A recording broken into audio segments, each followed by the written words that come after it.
Hi, everybody. We're here today talking about shelter-in-place strategy. Oh, wait, sorry. Wrong. Green room. All right. We got an awesome set of guests. We're going to the back room. We're going to do some quick introductions. I'm Ray Wang with Constellation Research, one of the co-founders and co-hosts here. And I'll pass it on to Vala, and then we'll do some introductions of our guests in reverse order. So, Vala.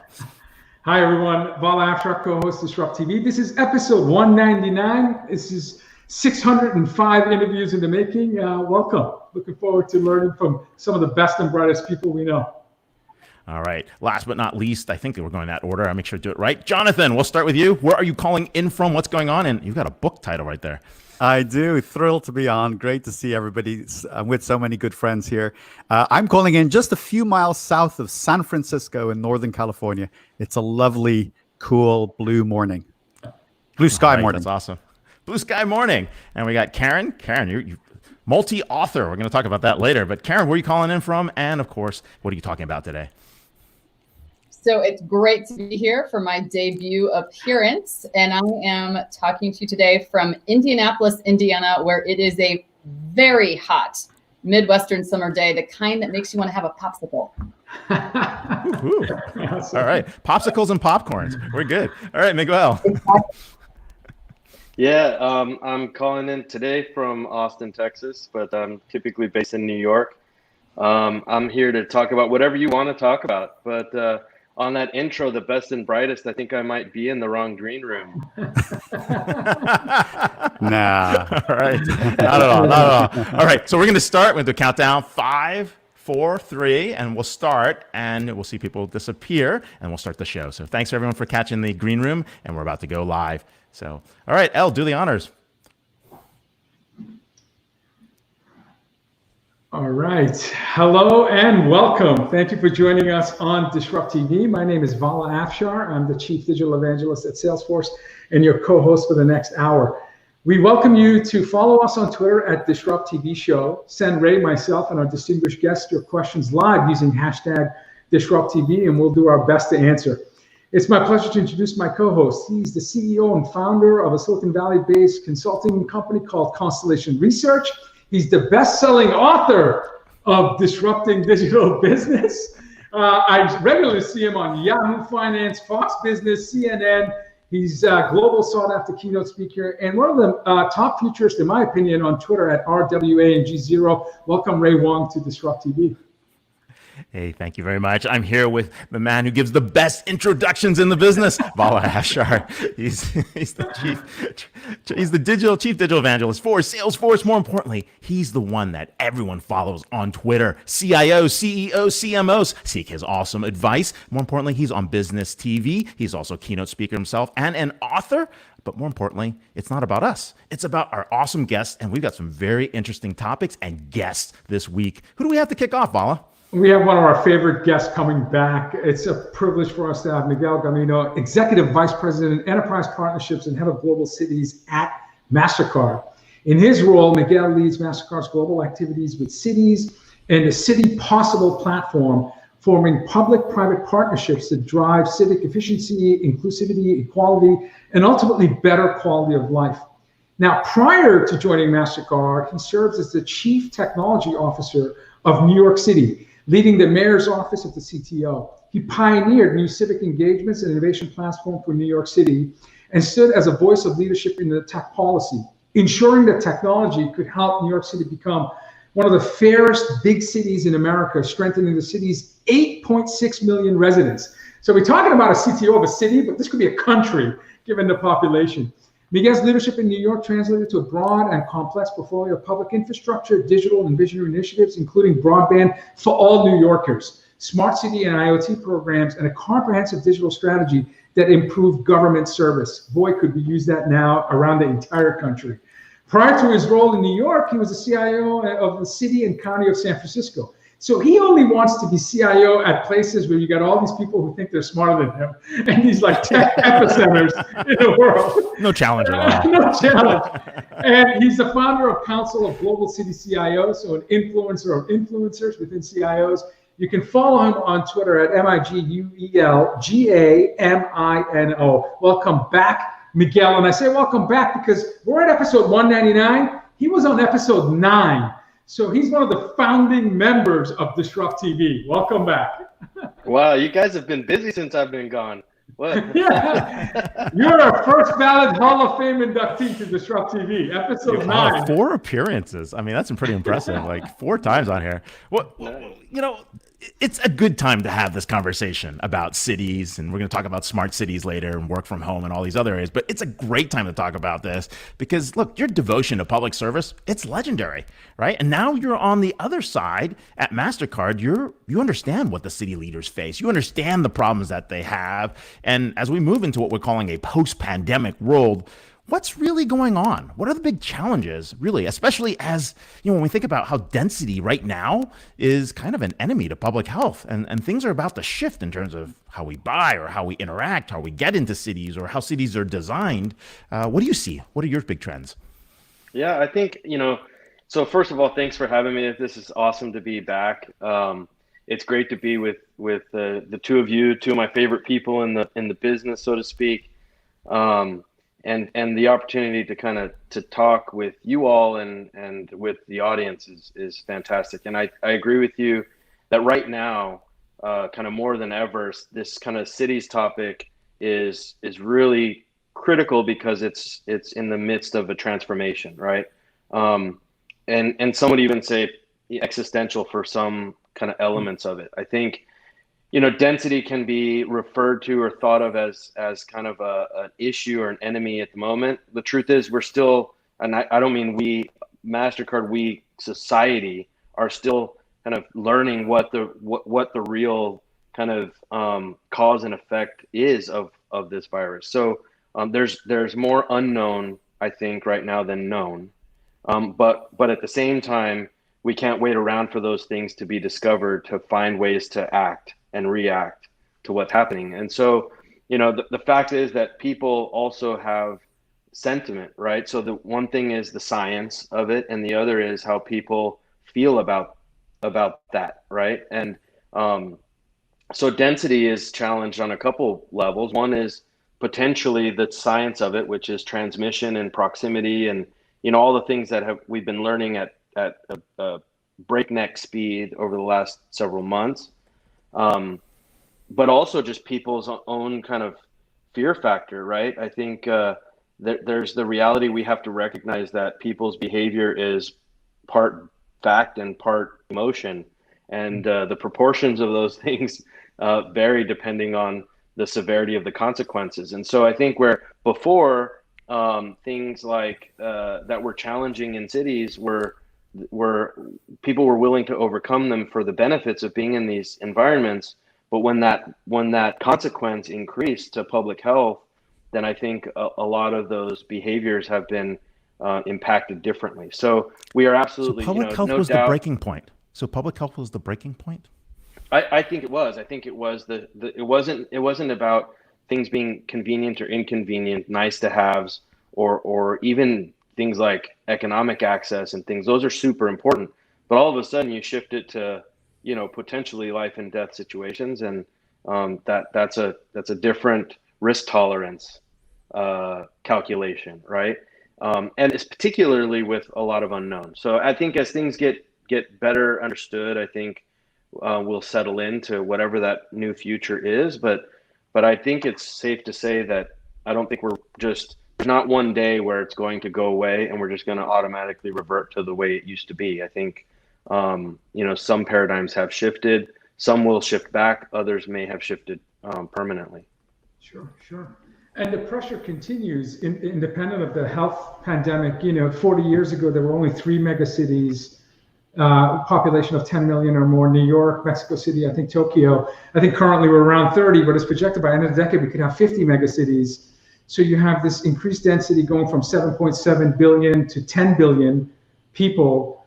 And, you know, so has this pandemic accelerated the sense of urgency in terms of smart cities, how you can leverage technologies like machine learning or sensors and Internet of Things, cloud computing at the edge, quantum, a combination of all these technologies? Is there, from a CTO or CIO perspective, do we see city technologists now really thinking about they need to do things faster, given again the health pandemic, and And also the inequalities that exist because of the health pandemic, the economic, and climate. So we've got multiple crises that are kind of shaping the narrative in terms of what we need to do to leverage technology to improve betterment of society.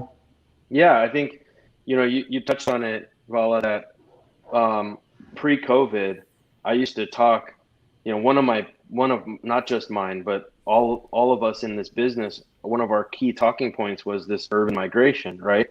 It was fact-based that the projection was 70% of the world's population in urban centers and in cities by 2050. So not only the mega cities, but just urbanization in general. Yeah. And now that has been challenged. I think people still seek the prosperity opportunity in cities and the quality of life and those sorts of things.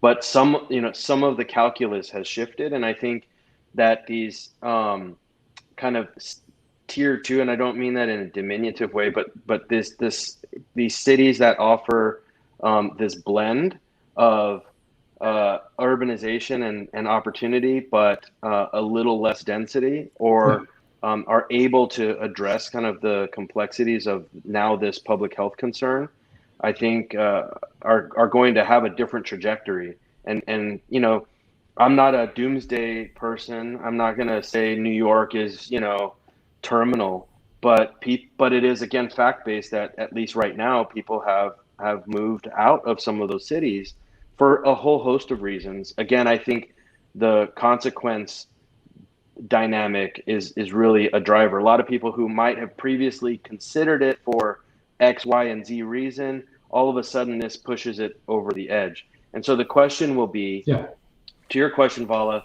can technology be applied to make these dense environments safer and address, again, the human factor of that consideration in a way that is sufficient to bring people back or keep people there?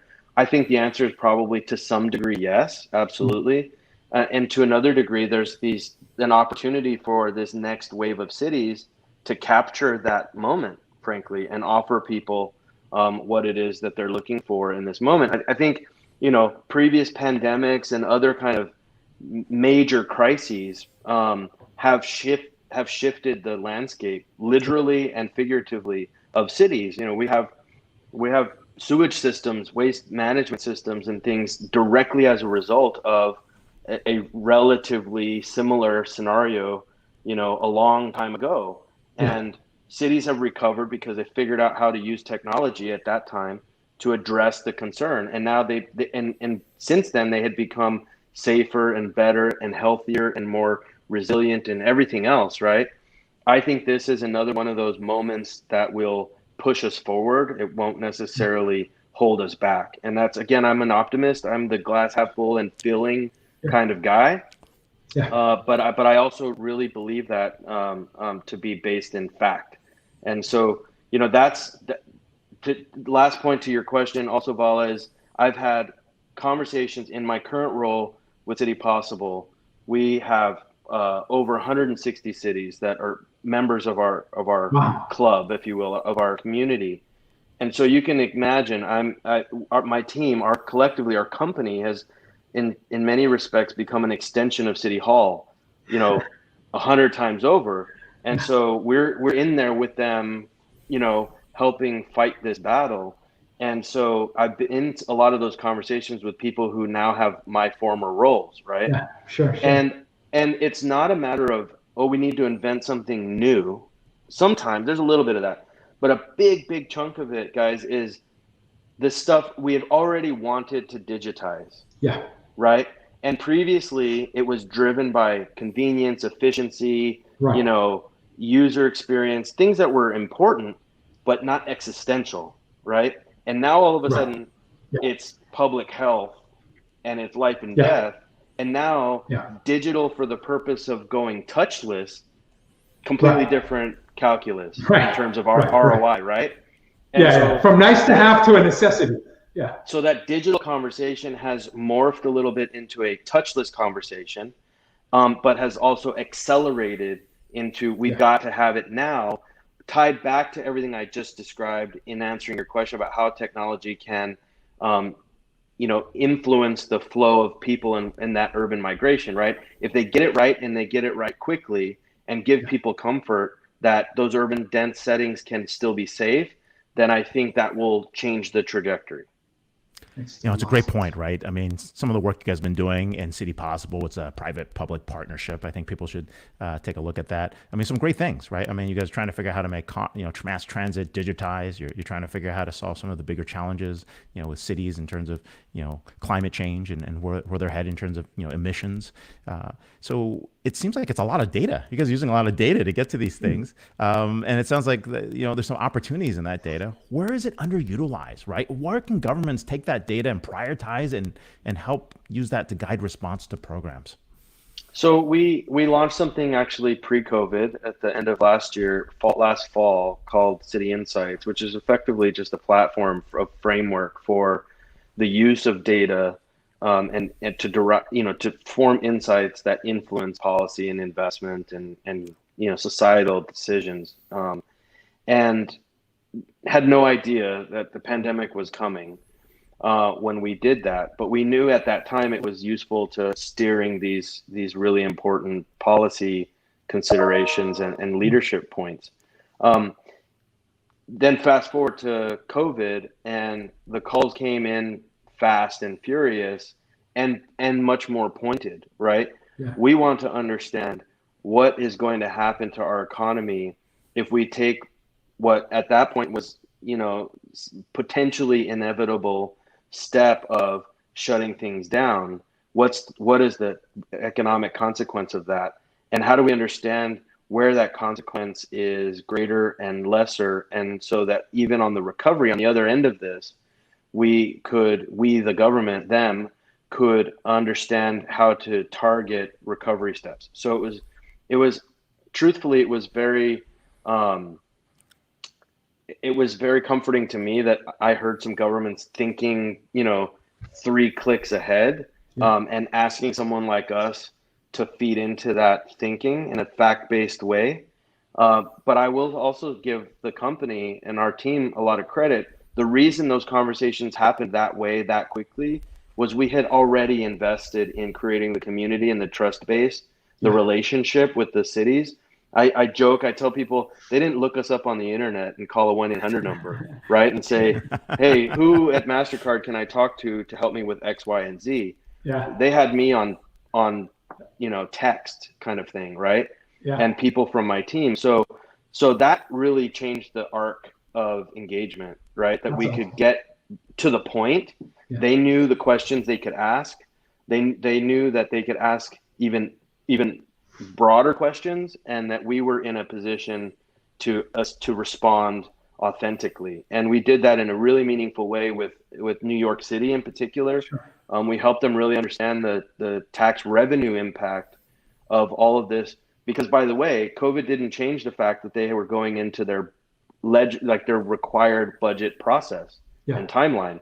So there was no pause button for that, right? Let's wait and see how this all shakes out, and then make some really important decisions. It was a critical moment. They needed to understand what was coming at them, even before they had made the decisions that were going to be the cause to the effect, if that makes sense. It does make sense. And when I knew you, when you were CIO in San Francisco and then CTO in New York, you really had a passion serving small businesses, small, medium-sized businesses. They were an important stakeholder for you, and you knew that they were the fuel that drove the economic engine for these cities. So I know you brought that passion with you to Mastercard. So what's Mastercard doing now to help this hard-hitting space, small businesses? How are you helping small businesses get through this seismic event that we're all experiencing?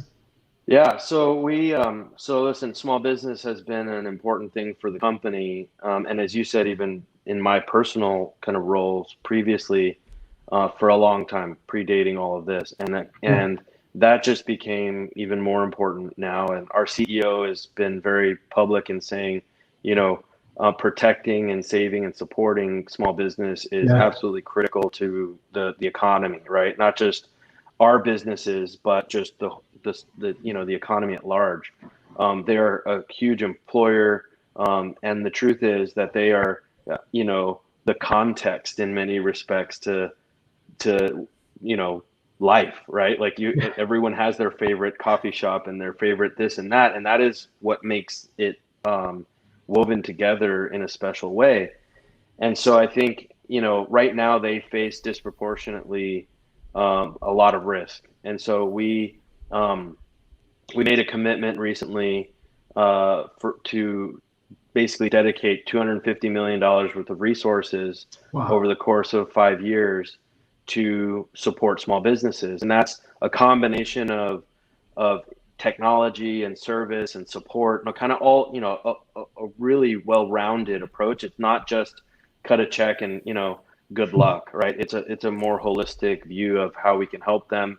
And we actually added, so recently we previously, I should say, had a commitment to get 500 million people into the digital economy.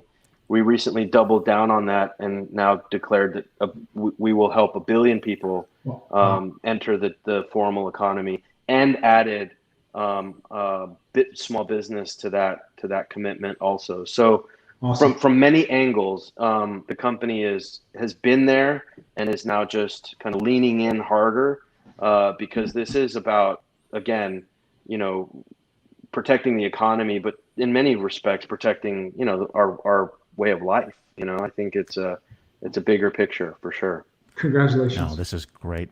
Thank you so much. I know you guys have been, working on a lot of great initiatives. We are so out of time.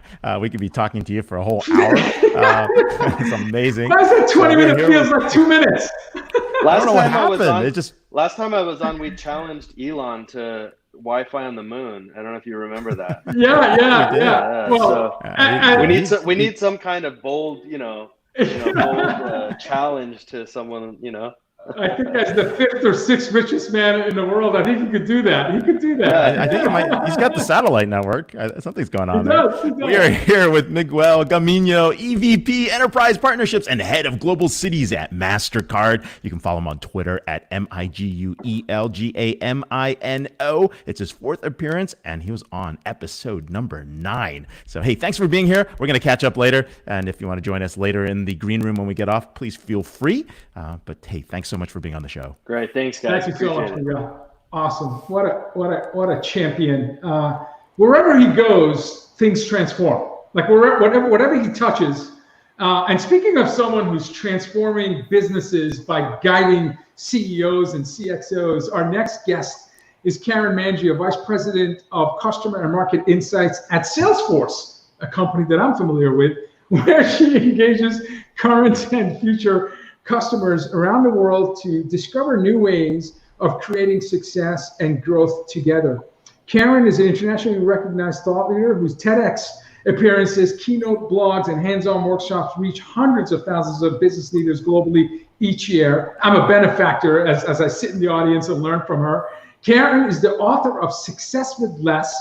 Her next book, Making Work from Home Work for You, will be released next month in August. This is the fastest book to market ever. We're going to learn about that. Karen also has another book, Listen Up, How to Tune In to Customers, Tune Down the Noise, and Tame the Competition, is also coming out this year in October. So 2 books in 2020. Just for those of you who, like myself, fight imposter syndrome, Karen is someone who's going to make that even worse. Formerly responsible for insight and innovation at Cisco Systems, Karen led a global team responsible for customer satisfaction, experience, diversity, business practices, and global offset and counter trade. Karen and I have co-authored 15 ZDNet articles since March of this year. 15.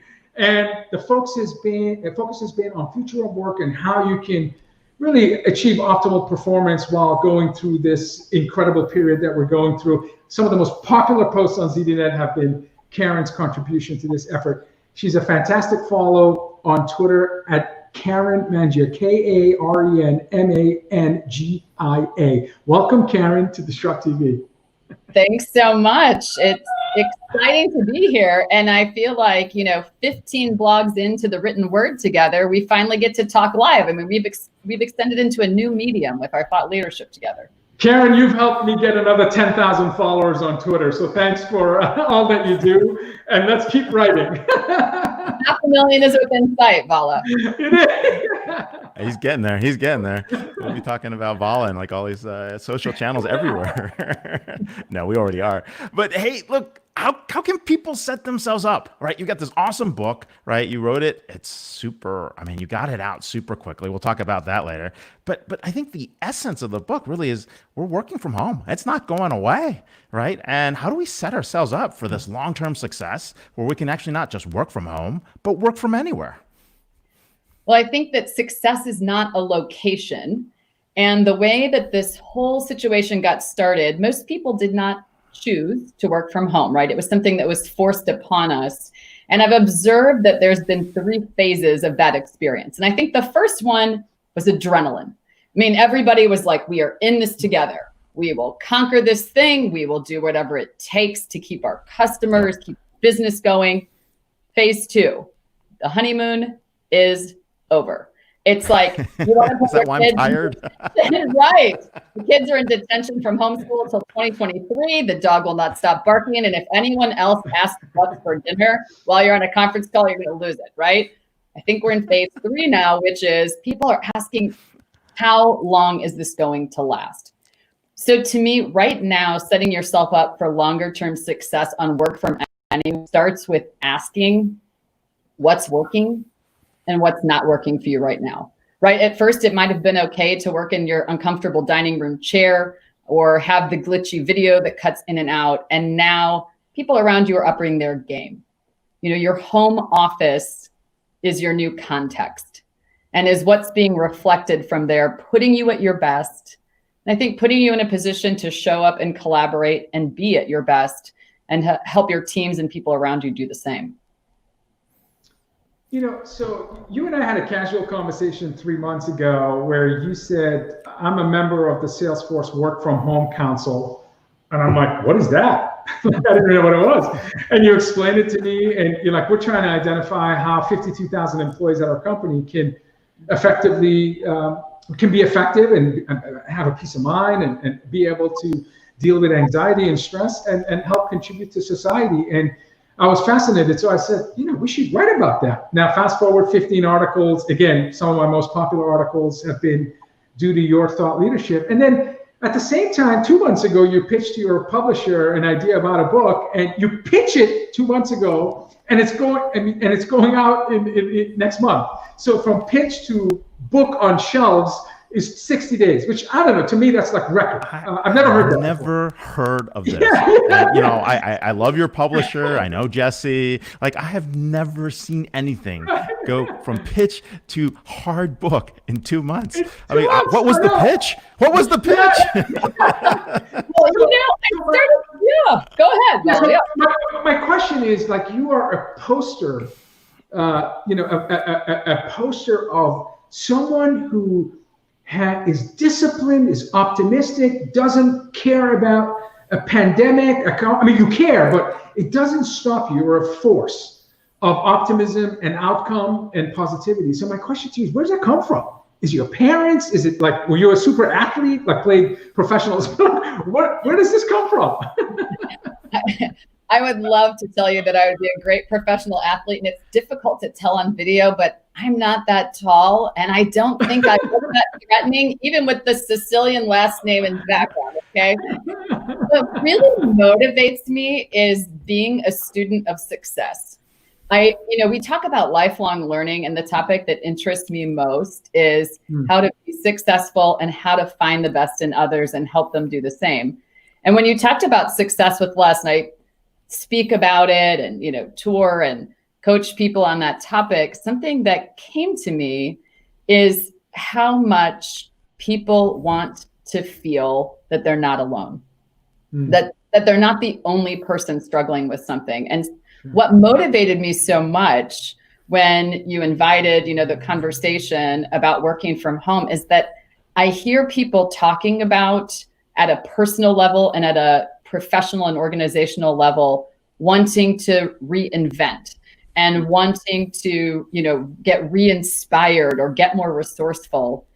And to me, this is a moment of opportunity to take past experiences and past relationships and turn them into present value for the purpose of saying to people, you're not the only one who's struggling, trying to figure out how to manage a team remotely. You're not the only one struggling to figure out how to keep your business alive or your job while you're teaching your kids. And it's that I want to share some experiences that I've had since I gave my first interview about working from home in 2002, believe it or not.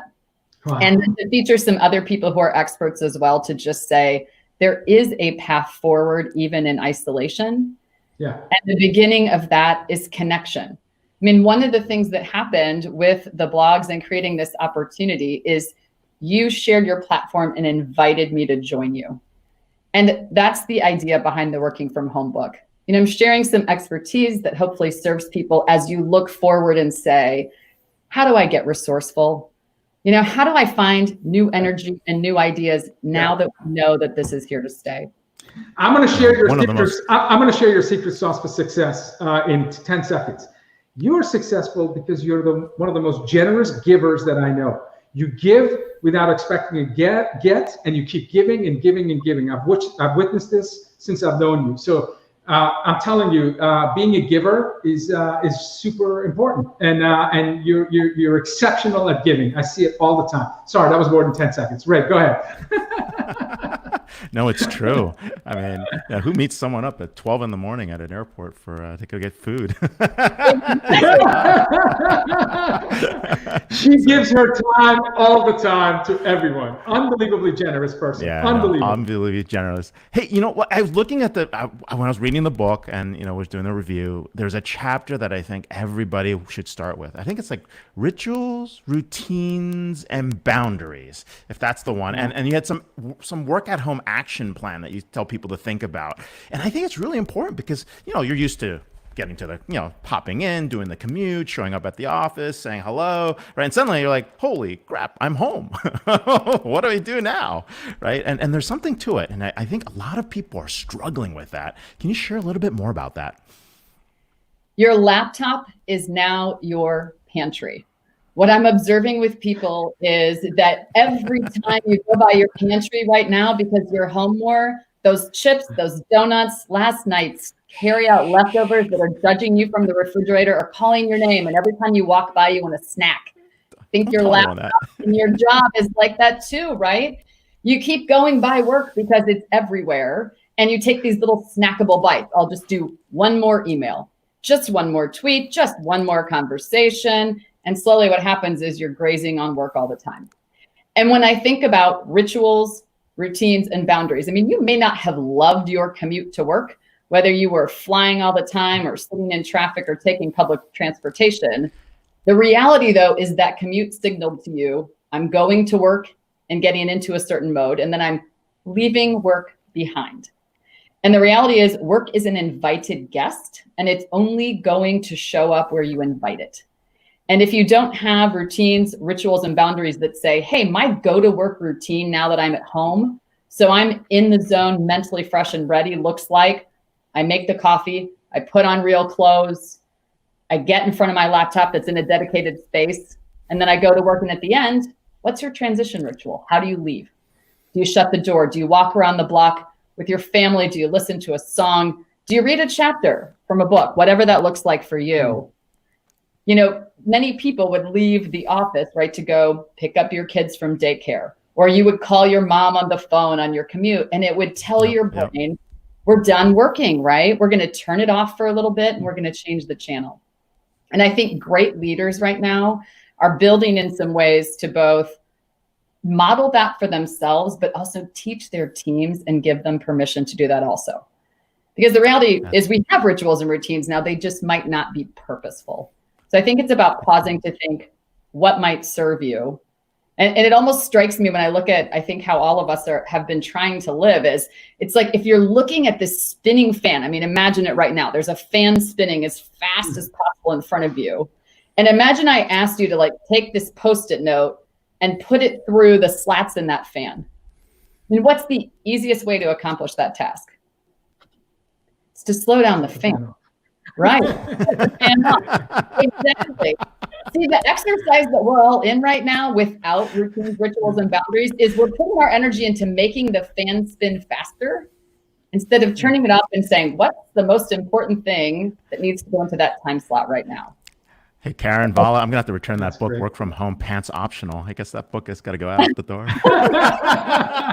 Yeah. Sorry. Now you wonder why your publisher is late to respond to you. Okay, everyone, listen. Everyone, listen up. Listen up. This is the most important question I'm going to ask. Listen up. No, so let's talk about Listen Up. Your next book that's going to come out later in the year. I think it's going to come out in October. Yep. Now, again, you serve on several boards, so you're a board of directors, several institutions. You host significant CXO discussions at Salesforce, where you moderate and speak to some of the best and trailblazers and customers and partners that we have. What is Listen Up about? The title is How to Tune into Customer, Turn Down the Noise, and Tame the Competition. Can you give us the essence of your thesis in terms of the importance of listening, so you can hopefully anticipate the needs of your stakeholders and proactively deliver to it? I think that the three most powerful words in leadership are I, hear, you. I mean, think about it, how it feels to truly be heard. And I was recalling the very first sales call I ever had a chance to do. I got into sales quite accidentally. And I was assigned to the 100 worst performing, unbeknownst to me, customers in my branch. It was called the STAR module. Doesn't that sound glamorous? Did you just join? Were you like the last person on the totem pole? Yeah. Environment. They were like, did you kind of watch these customers? I came to realize, I think STAR actually stood for like small, troubled, and risky. But nevertheless, I go into my first sales call mostly because the customer is willing to see me, which is a marked difference over the 99 others that I'm supposed to be visiting with. And I go in to do my first sales pitch. It is like a rickety conference room chair. Someone is smoking in the corner. The coffee is the thickness of varnish and tastes like something from a truck stop, okay? I pull a manila folder out of my, not so expensive briefcase. I take out printed copies of a proposal I cleverly downloaded from the intranet. I hand it out to everyone in the room, and then I read it to them. Like I read it to them, okay, out loud. I made the sale. How is that possible?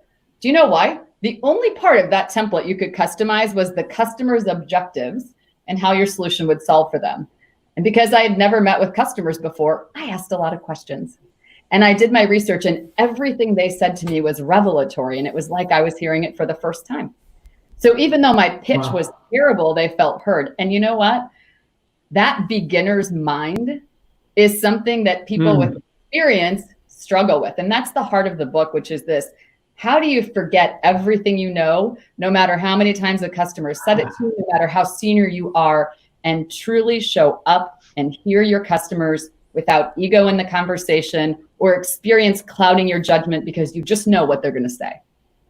How do you have the discipline to make each conversation new? And then how do you ask better questions? So a couple teasers. We've got the genius question in the book, the catalyst questions in the book. So some new ways to have old conversations and really begin again and empower every person in your team and in your company to come together and hear from your customers as well.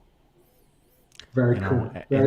In the book, you talk about something that's really important and really talks about talent and empowering some of that talent in customer success. And I think, what was it, the third or the fourth item that was in there was find miracle workers.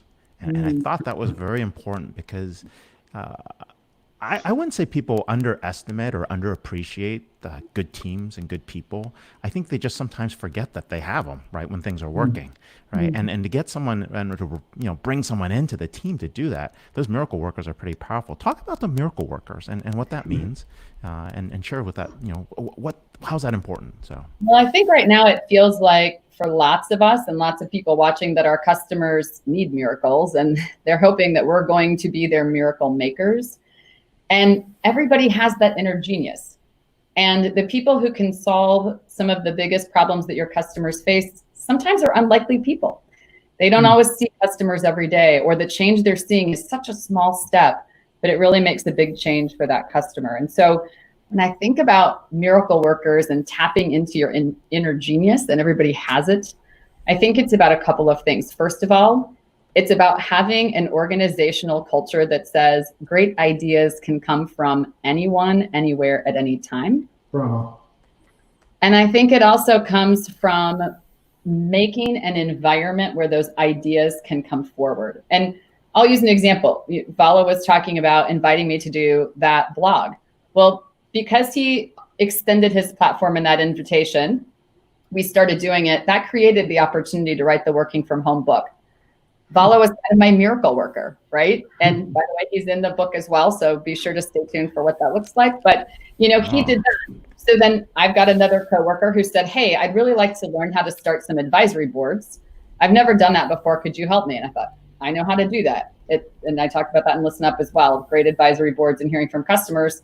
So now I'm extending it that direction. And so what feels normal to you might be really miraculous to someone else. And that could be someone who's looking for a job right now. That could be someone who's trying to figure out how to get their office set up, right, to look better, and you're both expert at it. But we all have something that we can give that feels really miraculous to the person on the receiving end.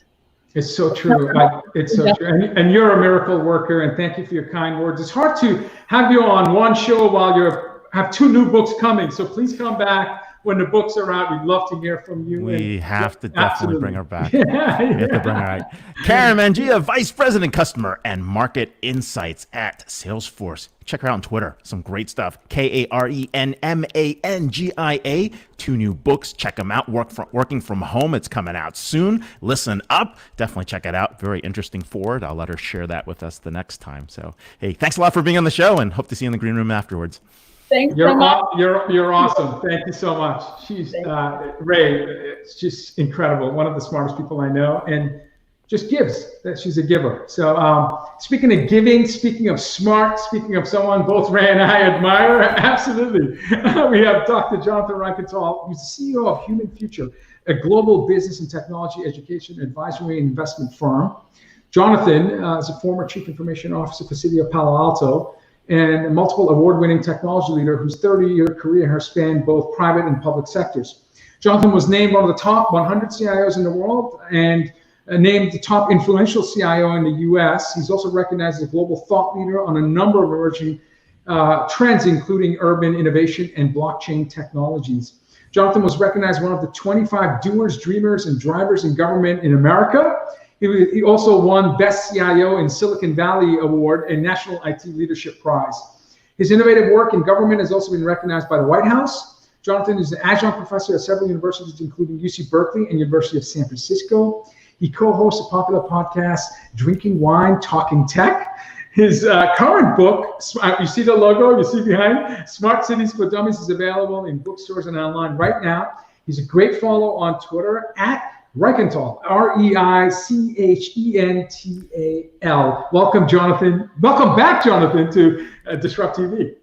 Thank you so much. It's great to see both of you. I can't believe it's 199 episodes. Congratulations.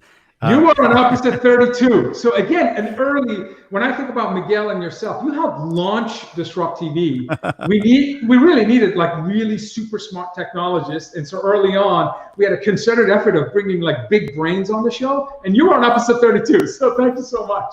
No, and these are all BT, Business Transformation 150 winners, like both of you and Miguel. But before we do that, I kind of want to embarrass Jonathan just a little bit. If you are trying to learn technology and you haven't seen his lynda.com courses, they're awesome, right? Intro to quantum cryptography. I didn't know you're an expert in that. Intro to digital twins, amazing, right? Foundations of the fourth industrial revolution. I mean, there's great stuff sitting on this. Smart cities, solving urban problems using tech, open data, unleashing hidden values.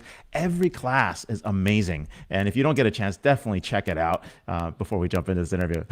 Very cool. Thanks. Thank you. I'm humbled. I'm humbled. Hearing that from you guys is very special. Thank you. Oh no, it's great. I mean, I told my kids, you got to check this out if you want to learn something like that's different than what you're doing now, and it's much more useful than what you're learning in school. Which I don't think I really said that, but anyways, I shouldn't tell them that. But hey, your book on smart cities for dummies. I mean, this is more important than ever. What inspired you to write this? Because there was no pandemic when you did this. There was no burning platform. I mean, smart cities were kind of like, oh, cool, we're going to go to attend this conference. Lots of things are happening, right? I'm not really well aware of it. And now we need those more than ever. So talk a little bit about that. Yeah, I mean, isn't it the best title ever? Like Smart City for Dummies. I think it's just a great title. I'm very privileged to have been asked to write it. I mean, one of the reasons why I really was delighted to have that opportunity is I wanted to get down on paper, 10 years of experience, and not only at the city of Palo Alto, but also traveling around the world, meeting with city leaders and mayors and city managers to be able to help them. I think Miguel set this up really well. Cities are so important. My phrase is our future belongs to cities. We will solve climate change inside cities. Cities generate 70% of GDP. Cities are the greatest human invention. They've brought the most amount of people out of poverty than anything else. So I wanted to tell that story. When I sat down to write it, I started in about September, October of last year. And, the publisher, Wiley, they said, you have to write, I think 350 pages or something. And I sit down in front of my computer. I'm like, how the heck am I going to write 350 pages about cities? And then I wrote and I wrote and I wrote, and I said, oh, this is a huge topic. And I'm at, page 400 now. And I'm like, okay, I've written enough, I think. So it's a huge, important topic. Wow. And I wrote the book for the whole family. I wrote it for kids. I wrote it for businesses, vendors. So it's the story of our future. So you're sitting down for, I'm guessing, 6-7 months, and you produce 400 pages on the topic of smart cities. What did you learn in that process? And because lots of things happened during that time period, and again, you started not thinking you can write 100 pages, and you end up with 450. So what did you learn? What did you learn in the process? It's so true. It's so true. I learned that writing a book is hard. Yeah. All of us, I think many of us have written a book here, and it's writing is hard, and to write that many words and to not only write a book, but write a good book. You want it to be meaningful, insightful. You want people to get real value from it. So I think it was a hard activity, like a very quick marathon. It was a sprint in a marathon, if you like. I also learned about things that I didn't think I was going to discover. For example, the complexity of water systems and the importance of water systems in cities, right? One of my most fun parts of the book for me to learn about and write was the history of street lighting. I didn't know that would be so interesting. There used to be in street lighting goes back, thousands of years in very, very basic, in its basic form.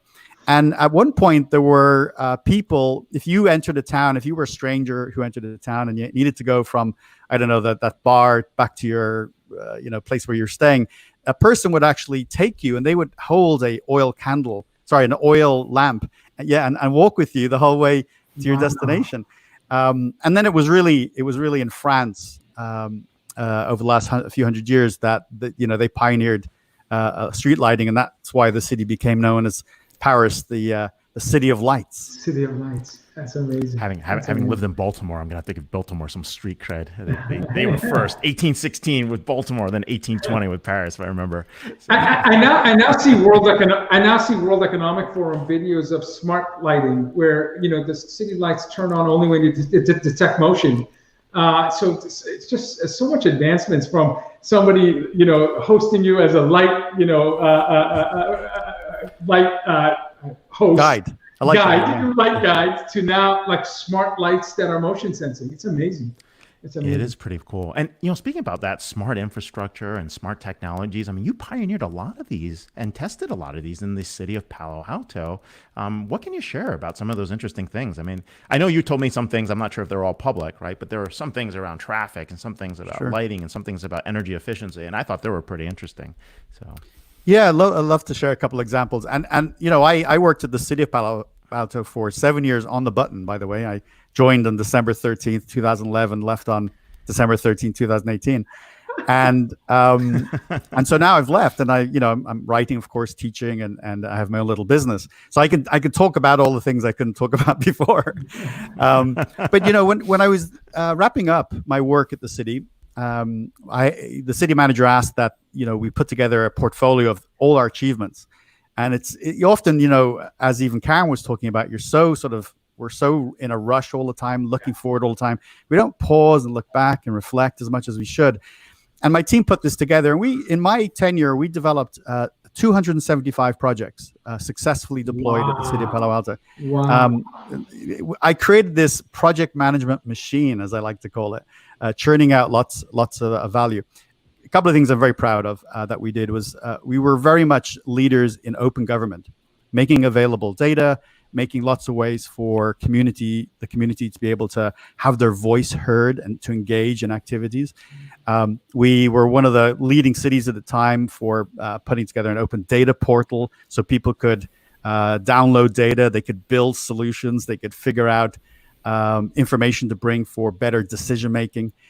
The other one was digitalization. We moved 60 city services online, basically, to be on either through through a web browser on your computer or through increasingly on an app. And you could do things like we had a public safety app, we had an emergency app for an earthquake, something like that. We had something that's really cool is Palo Alto is famous for having 5 libraries for a small community. Well, we built a 6th one, entirely virtual library. Wow. And so you can borrow books, you can do the things you can do in the physical library in the virtual library. I guess it's probably really popular right now. Yeah. And the other part about it is it's in a way our library is now global because it's virtual. Anyone can use it. A couple of other kind of bigger projects that I think were quite game changing and were good influence in other cities was our Tri-City activity for 911. So rather than one city building all the infrastructure for 911 or upgrading it, we collaborated with Mountain View and Los Altos to create a Tri-City environment. We shared the cost. We were able to share best practices. If we were chasing a bad person, we could transition the chase from our city to their city, for example. And then lastly, you mentioned it, excuse me, Ray, is the work we did on the traffic signaling system. So during my time there, we moved from an analog system, basically, just electricity on and off for very basic switches, to completely digital. And that could allow, for example, the ability to control the lights from a smartphone. Although I never did that, and we don't do that. When I would be out at a restaurant, someone would say, "Jonathan, can you make that light, on the corner where I live, be longer on green or something?" I said, "No, I won't do that." But one of the cutting edge things is, think about this for a second. It's late at night. It's 1 a.m. and maybe you've got a baby in the house and you need some medicine or you need some milk or something. So you jump in the car, go to a 24-hour store, and let's say you catch the light at the wrong time. So you are now sitting in front of red lights all the way to a store when there's nobody on the road. It's empty. Unbelievable. We need dynamic. You're right. We need dynamic traffic signaling systems, and that's what we built in Palo Alto. We started to pilot it on a number of streets and increasing. You don't want to do it to the whole city all at once because that can be problematic. Sure. So we did it in phases, and by the time I was leaving, it was growing. So now the lights can change dynamically. Newell and Embarcadero. Anyways. Yeah, pitch for that. Yeah. Everyone's amazed why Dr. Reichental's commute was the shortest. Green. No. But it's amazing to hear from you because you said 7 years you were there. So you did 40 projects a year, 7 times 40, 280 projects. I mean, 40 projects a year. So Unbelievable. as a citizen, few people that are listening to you, I mean, it's astonishing to do 40 projects a year. So what advice do you have for people who want to engage in their community to make changes happen? How did these projects come to you? Were they citizens requesting, or did you have an innovation lab, or was it a hybrid model of inventing in-house while also being responsive to the community? How did you? It's magic what you did. Well, thank you for that, and I was also impressed by that number when I left. Again, you're so in the moment that one doesn't consider it. I'd advise tech leaders and other leaders to reflect with their teams. Celebrate the things you do well. Don't wait too long. There are lots of ways. Oh, by the way, all the things you said, Vala, about how we got ideas and how we did things are all correct. We got them from the community. We often got them from the city manager. They were driven, of course, by policy, often regulatory things that were outside our control. That's part of running a city. Sure. And then we did have an innovation lab. Yes, I put a lot of emphasis on that. And we created a living lab in the front of City Hall. And we had everything from Wi-Fi experiments to we had a bench, actually. And there was a solar panel on the side of the bench that you could plug in and charge your phone. That's awesome. And I remember seeing this. Yeah, I did visit the lab. So. That's right. Yeah, I think you gave you a tour also over a data center. Give me a tour of that. Yeah, that was tremendous. So there are lots of ways for people to be engaged in their community. I always people think of government as sort of a black box, and I agree. Before I worked for the city, I didn't know how to engage either, and It was a big surprise to me when I moved in. The things you could do. So the first thing I always share with people is, when you think of federal government, state or county, these are big governments. These are huge organizations. You can't even find the right person. You don't know where the entry point is. But cities are really close to their people. And it doesn't matter if it's 35 million people in Tokyo or 65,000 people in Palo Alto. That is where the rubber hits the road, to use an expression. So that means you can pick up the phone and call the city manager. You can go into City Hall and ask to speak to the person who makes the decision. Wow. So I and people are astounded by this. I didn't know that. Right. Yeah. It's pretty intimate. It is intimate. I love that word. That's perfect. Don't be afraid and don't be frustrated. We have a lot of people who are frustrated for good reason on a lot of issues in America right now, and frankly, all over the world. The first thing is not to explode into a peaceful protest. You can actually go to City Hall and have your point of view heard. And because the sort of layers between you and the decision are so light, you can see things getting done. Now, the bureaucracy is there, and you got to be persistent, and I think that's important. Right. But you can get stuff done. The other way is this notion of what I call, or what is called, I didn't term this, is citizen scientist.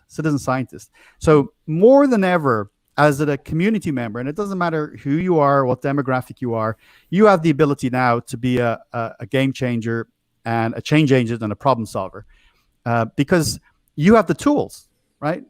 What technology has done for a lot of us, not everybody yet, but a lot of us, is democratize tools and solutions, right? So before, you could look at a problem in your community and you can be really frustrated and say, oh, I have to wait for the city to fix that or to do it.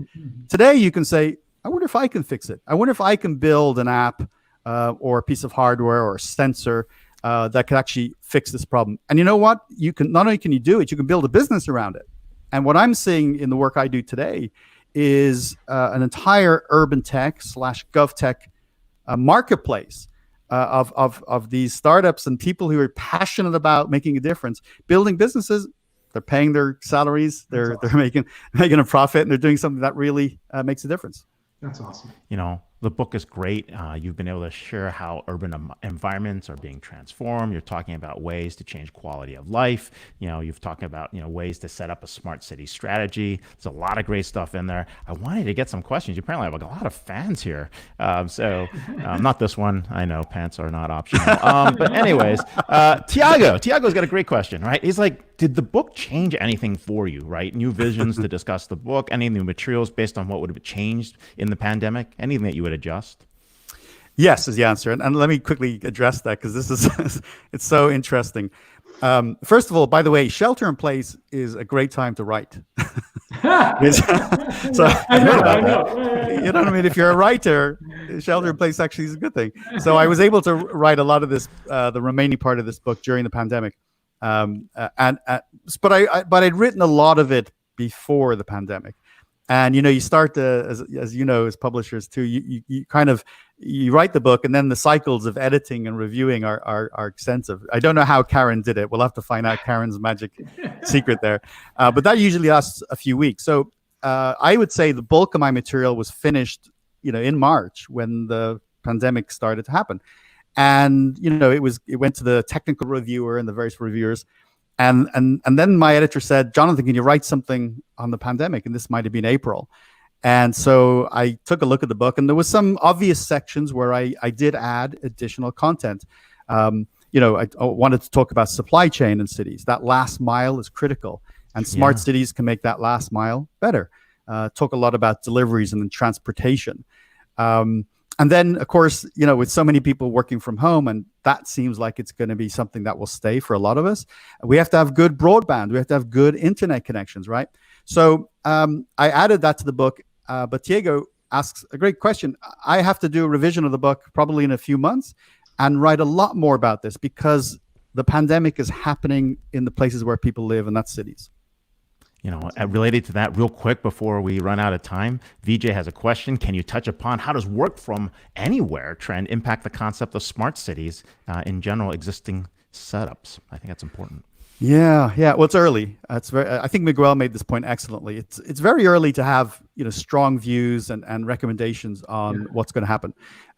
As longer this lasts, and it looks like it's a tough one, right? We will have to adapt. Definitely, we're going to see more of the touchless economy. You guys touched on that earlier. So a lot more of our environment will be touchless or allow us to interact in a touchless way. Very creative things being done, for example, about how you buy a car today. You can buy a car in a touchless way. It's just remarkable, right? Yeah. And I think cities will have to finally address their inclusivity issues regarding the digital divide. If more people are going to be working from home and you have to access more things at home, you need a good internet connection. So unfortunately, while America is pretty connected, there are still a lot of communities and a lot of people who either have very slow internet access or who don't have access at all. That's remarkable in our country. So I think that's going to be accelerated as a consequence. Absolutely. Great questions. We are here with Jonathan Reichental, author of Smart Cities for Dummies. You got to check it out. Get the book at Reichental. It's an amazing book. You can get on Amazon. And of course, check out his lynda.com courses. They are awesome. So, hey, thanks a lot for being on the show. Really appreciate you. You were terrific. Thank you so much. My pleasure. Congrats to you guys. You're doing amazing stuff. Thank you so much. Thank you. It's amazing, Ray, that we spend Fridays talking to people like Miguel and Jonathan and Karen. Like, it's hands down my favorite time of the week. It's because you and I get to be students. We just sit back and listen to these incredibly smart people who are generous with their time. And what a privilege. So speaking of privilege, we're going to hit a milestone next week. It's episode 200 in 4 years. So, we're trying to keep up with the number of projects Dr. Reichental did at Palo Alto. We're still behind. We're still behind. How did that happen? So we're going to have Leah Belsky, Chief Enterprise Officer at Coursera. So talk about reskilling, upskilling, and really using digital technologies to better yourself and improve your learning. We have one of the most influential technologists in the IT space, Diane Hinchcliffe, Vice President, Principal Analyst, Constellation Research. Diane has new research he's going to share with us. He's, again, one of the biggest brains in the tech analyst world, and a surprise guest that we'll announce maybe sometime in the middle of next week. So episode 200, it'll be interview 606, 607, and 608 for us, right? Who's counting? No, this has been wonderful. Hey, thanks everybody. Keep up the faith. Stay safe, and more importantly, relax, have fun. Read the work from home books. So definitely read Karen's book when it comes out. I think it's gonna be important. A lot of useful tips to help you keep your sanity, especially what's going on with working from home. So thanks a lot, everyone. Have an awesome Friday. See you, everyone.